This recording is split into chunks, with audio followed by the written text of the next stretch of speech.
जो ट्रक चलाते हैं, जो टैक्सी चलाते हैं, वो ड्राइवर हमारी सामाजिक और आर्थिक व्यवस्था के एक अभिन्न हिस्सा है। अक्सर ये ड्राइवर्स घंटों घंटों लगातार ट्रक चलाते हैं और मालिक भी क्या समय पर क्यों नहीं आया, वहीं से शुरू करता है, कहां रुक गया था।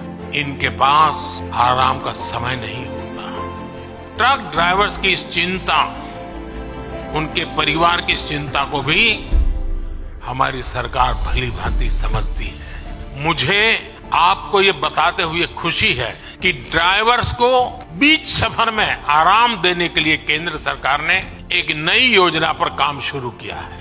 इस योजना के तहत सभी नेशनल हाईवेज पर ड्राइवरों के लिए नई सुविधा वाले आधुनिक भवनों का निर्माण होगा।